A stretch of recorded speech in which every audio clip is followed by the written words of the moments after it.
Welcome back. We've got Jasmine Kyle here from the SEK Humane Society joining us this morning. Of course, we've got a big event coming up this weekend. We'll get to that in just a moment. But you were just telling me about a huge emergency that the United States Humane Society is having right now. Yeah, it's with every shelter across the world right now. What we are seeing through data trends right now and from other shelter reports is that the amount of large dogs, especially in the United States, has been higher than ever before. And unfortunately, adopters are extremely low for this year of 2022. What we're seeing is that a lot of adopters are either wanting cats right now or wanting not only small dogs, but tiny dogs. Usually, like we've had Montana on the show before here, and we would call him a small, medium-sized dog that barely comes up to your knee. What we're seeing is that adopters are wanting a smaller dog than that. Now, in other areas that have the Yorkies and those hybrid dogs, those are for breeders. But as for rescues and animal shelters, those dogs are not getting surrendered to us. For Kansas, our big three breeds are Labs, Boxers, Shepherds. Those are the dogs that we currently have at our facility. And right now, just like us and other shelters across Kansas, that is what we're currently full on. And unfortunately, there are not as many homes as there is for animals right now.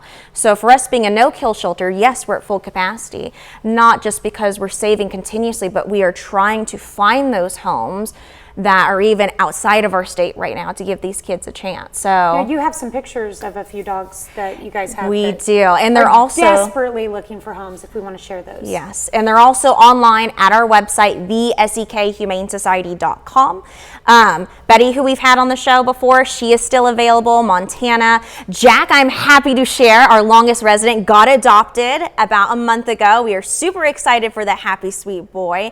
But if you've been thinking of adopting, we are one of the few shelters in the state of Kansas that offers foster to adopt. So with foster to adopt, what we do is that if you live in the state of Kansas, live within 30 miles of our shelter, you are allowed to foster to adopt with us, basically giving them that second chance, and you can see if it's the right fit for your home. If not, it's okay. You're giving them a break from the shelter. You're giving them the socialization and that pack structure that they need. I cannot tell you enough how much it helps with getting photos in a home. From sharing those photos, and please let us share those photos, of them on your couch, of them playing with your kids, of them interacting with your other animals. And this is when you're the foster, because it helps show that the potential adoptee that like this dog will do well in your home. Right, and that's what we tell when people come out to our shelter, is because again, with our animals, they are very excited to see new people. So don't, whether it's us or another shelter, don't ever let that energy scare you. Get them out. You will hear every shelter in the United States say that dog becomes a whole different dog when you get them out. I know we have some pictures of dogs. I guess we'll bring those to you in our next segment. Is that what we're doing?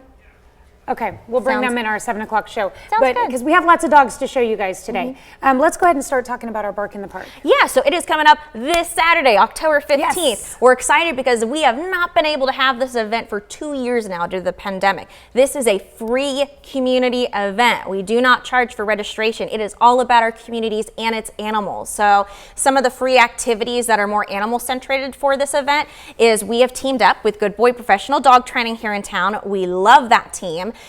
We are doing a huge community pack walk. It's one of the first events that we have where we line everybody up 6 feet apart, of course, for safety reasons, make sure everybody's on leash, and we go on a pack walk together as a large group throughout the park.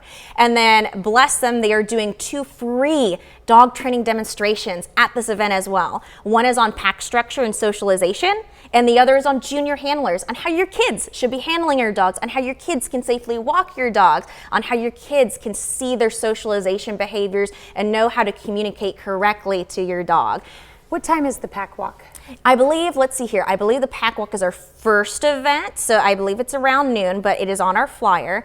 And then another thing that we are doing is we have teamed up with K-State this year. So K-State Research Extension Center, they have graciously donated their huge ACT Dog Agility course. We're talking about a giant professional agility course for dogs. It's 20 plus pieces, and this is free too, for our community to come out, play with their dogs on it, have some fun, but we have a lot planned. We've got 22 plus vendors on site, and also for the first time ever, this was huge for us. The Pet Animal Cares Act, that got updated throughout the pandemic. For the longest time, and this is what a lot of people don't realize, there's a lot of old animal laws in the state of Kansas in particular. We could not adopt on unlicensed animal grounds for 30 plus years. It was us, pet stores, the county grounds, that's it. If we had an event outside of those, like we had one at Riggs Chiropractic one year, they would have to follow us back to the shelter. It was such a strenuous situation to have to force adopters to make another step and another step to get them home.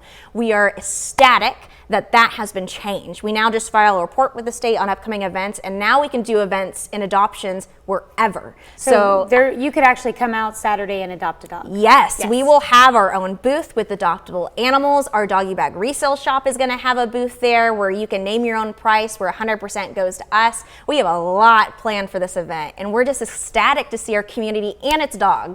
Okay, and we're going to talk a lot more about the event, plus we'll have those dog pics to show you coming up on our KOAM Morning News on Fox 14 show. Perfect. So stick around for us. Yeah. We'll be right back.